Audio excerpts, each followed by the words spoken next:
In this video we're going to look at trigonometric ratios. So trigonometric ratios can be used only in right angle triangles, and they can be used to find an angle or the length of a side. Just something to notice, if you're looking for the angle you'll always press shift, okay? And we'll get to that in a sec.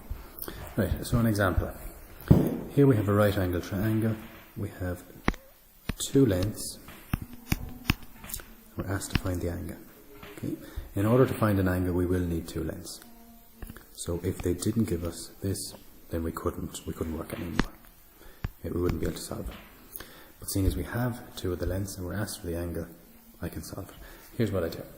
So the very first thing I do is I know this poem, right, to just write down my trigonometric ratios. And here it is. It goes, could a hungry, stupid ostrich have taken over America? Now you're thinking, what does that stand for? Well, this means cos.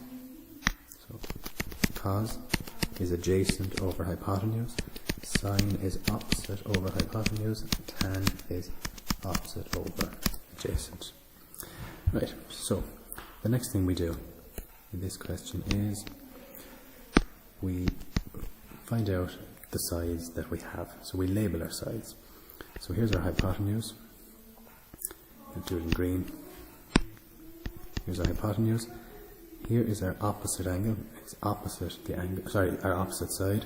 It is always opposite the angle that we're looking for, and the other side is the adjacent. And now I ask myself, what two sides do I have? So I have my opposite side. I have my adjacent. So I go over here then, and I look at which trigonometric ratio, the sine, the cos, or the tan, deals with opposite and adjacent. Here's opposite and adjacent, so it's tan. So I would write tan equals, now the opposite is 10, the adjacent is 7. Alright? Okay, now really what I mean is tan of an angle, and the angle is x, right? So tan of an angle is 10 over 7. X equals tan inverse of 10 over 7.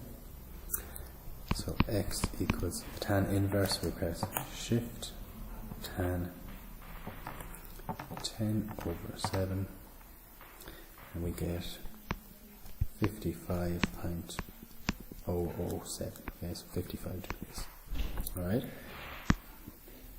That might look a little bit complicated to you.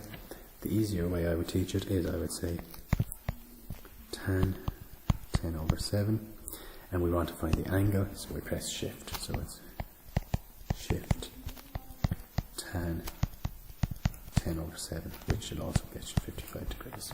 Okay? Right. Next one, we have another right angle triangle.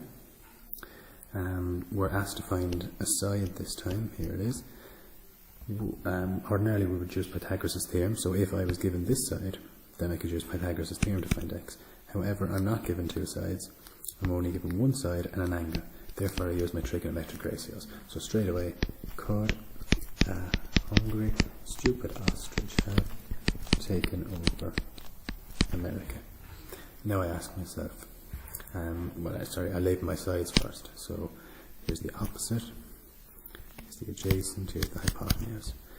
Now I ask myself, what side do I have the length of? What side do I want the length of? I have the length of h, I want the length of x. So I'm dealing with O and h.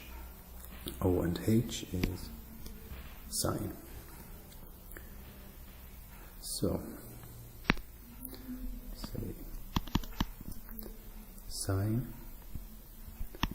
76 degrees equals O, which is x, over 11. Now just a bit of algebra first. Well, first of all I'll change this sine 67 into an angle. So no shift here, I'm not looking for the angle. So it's just, on my calculator, sine 67 equals 0.920 equals x over 11. Quick bit of algebra.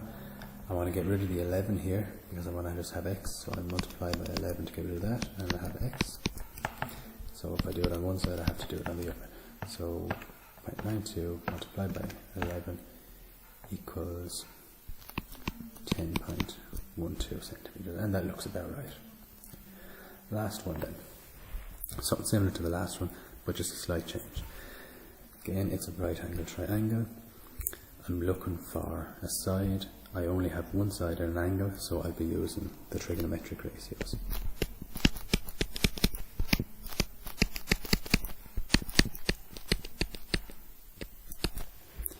Taking over America. Okay. Label my sides.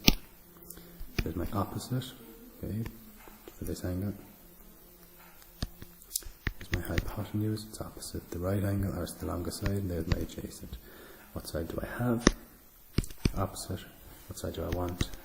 H. O and H is sine again. So it'll be sine of 65 degrees in this case equals O, which is 12 over H, which is X. Okay. Get the sine of 65.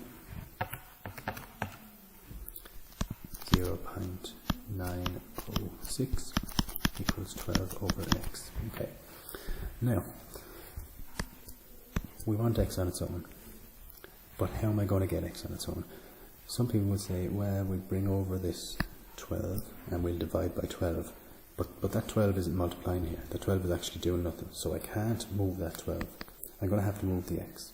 So I'll divide by x to get rid of it, and that'll give me 12. Sorry, I'll multiply by x on this side, that'll get rid of it, that'll give me 12. I'll multiply by x on this side, and that will give me 0.906 x. Now to get x on its own, I will divide by 0.906 because the 0.906 here is multiplying the x. And again, I'm going to have to divide by 0.906. So that will be x, and 12 divided by 0.906 equals 13.24. Okay, and if that was centimeters, then this would also be centimeters, and that looks about right. Okay, that's it, guys. Thanks.